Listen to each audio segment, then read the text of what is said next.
Welcome. Today I will share an extraordinary story with you. A story about courage, about determination, about refusing to give up. This is a true story about a blind man who climbed the highest mountains in the world. His name is Erik Weihenmayer. This story happened in America and around the world. Let me tell you his incredible journey. Erik was born in 1968 in New Jersey, America. He was a normal baby, a healthy baby, with perfect eyes, perfect vision. He could see everything. His parents were happy. Their son was healthy, strong, normal. But when Erik was 3 years old, something happened, something terrible. Erik started having trouble seeing. His vision became blurry, unclear. His parents took him to the doctors, many doctors. The doctors did tests, many tests. And then they discovered something. Erik had a rare disease, a disease of the eyes, called retinoschisis. This disease damages the retina, the part of the eye that sees. The doctors said, this disease has no cure. Erik will lose his vision completely. He will become blind.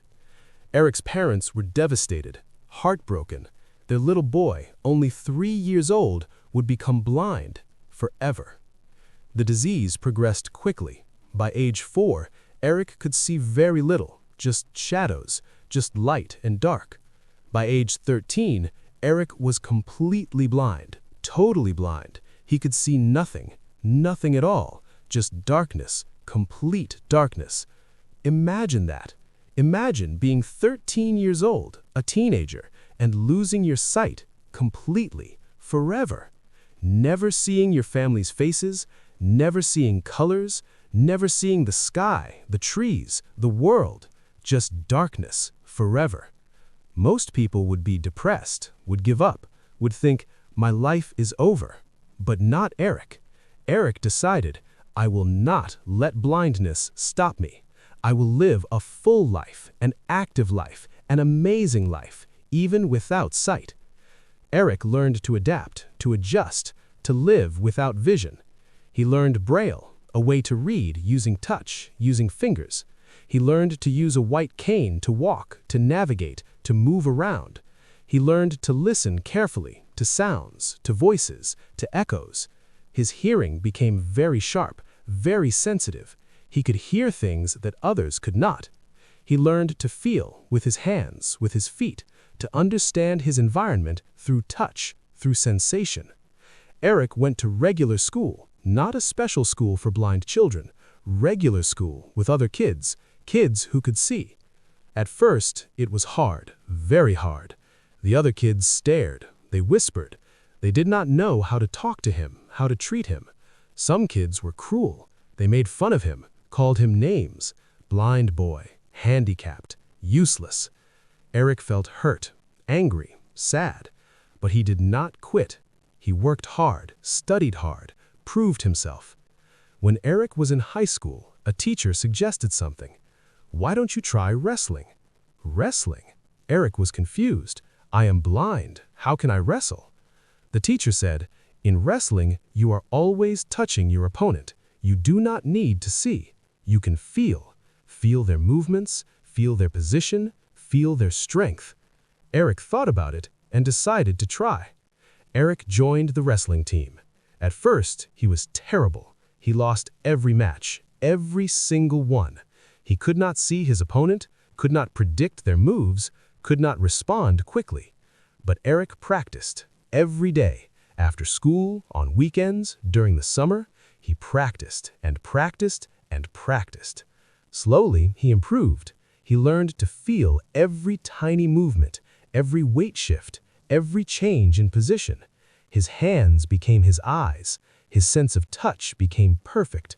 By his senior year, Erik was good, really good. He made it to the state championship in Connecticut. The state championship, a blind wrestler. Nobody believed it, but Erik did it. After high school, Erik went to college, Boston College. He studied education. He wanted to become a teacher. In college, Erik tried new things. He learned rock climbing. Rock climbing? How does a blind person climb rocks? Erik said, I use my hands, my feet, I feel the rock, feel the holds, feel the path. Climbing is about touch, not sight. Erik loved climbing, loved the challenge, the physical effort, the mental focus, the feeling of achievement, reaching the top, touching the summit, feeling proud.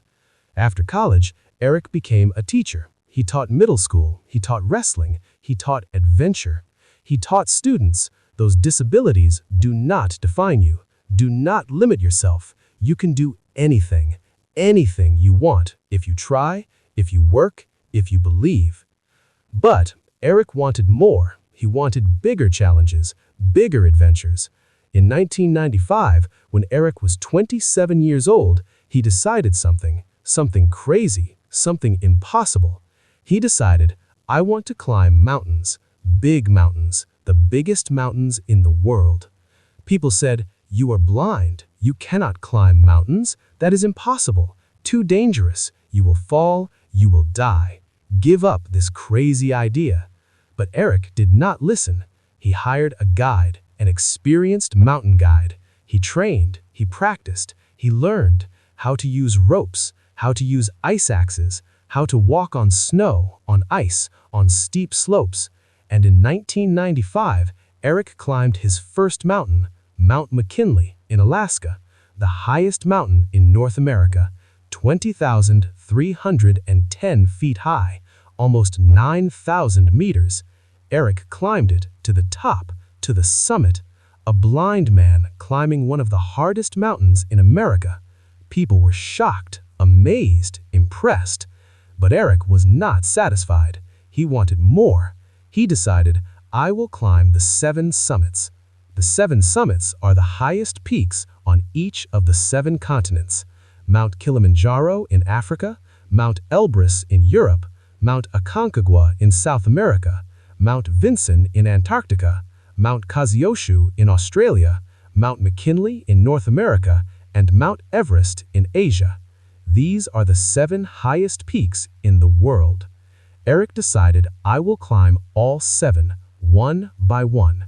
Between 1995 and 2001, Erik climbed 6 of them, 6 out of 7. Each climb was difficult, extremely difficult. Cold weather, thin air, steep slopes, dangerous conditions, but Erik succeeded every single time. He reached every summit, touched every peak, proved everyone wrong. But there was one left, the biggest one, the most famous one, the most dangerous one, Mount Everest. Mount Everest is the highest mountain on Earth, 29,029 feet high, almost 9,000 meters. It is in the Himalayas, between Nepal and Tibet. Thousands of people have tried to climb Everest. Many have died. More than 300 people have died on Everest. The mountain is extremely dangerous. Extreme cold, extreme altitude, extreme weather, avalanches, crevasses, ice falls, lack of oxygen. Your body shuts down. Your brain doesn't work. Your lungs struggle. Every step is agony. Even for people who can see, Everest is deadly. Now imagine climbing Everest completely blind, in total darkness, not seeing the path, not seeing the danger, not seeing anything. Impossible, everyone said. Erik, do not do this. You will die. Even experienced climbers die on Everest. You cannot see. You have no chance. But Erik said, I will try. I must try. This is my dream, my goal, my mission. In 2001, Erik assembled a team of 19 people, experienced climbers, strong climbers, guides, Sherpas, support crew. They went to Nepal, to the base of Everest. They prepared for weeks, training, acclimatizing, getting used to the altitude, the thin air, the cold. On May 25, 2001, Erik started climbing. He could not see the mountain, but he could feel it. Feel the rocks, the ice, the snow. He followed a bell. One of his teammates rang a bell, and Erik followed the sound, step by step. The climb took many days, many weeks. They climbed, then rested, then climbed higher, then rested. This is how Everest is climbed, slowly, carefully. At high altitude, above 8,000 meters in the death zone, the air has almost no oxygen. Your body starts dying. Every minute, every second. You cannot stay long. You must move fast or die. On May 25th, after weeks of climbing, Erik reached the final camp, Camp 4, the last stop before the summit. From here, the summit push, the final climb. It would take 12 hours, climbing through the night, in cold, in total darkness. For Erik, it was always darkness, but now everyone was in darkness. Erik and his team started climbing at midnight, step by step by step. Erik's guide walked ahead, ringing the bell. Erik followed the sound, followed the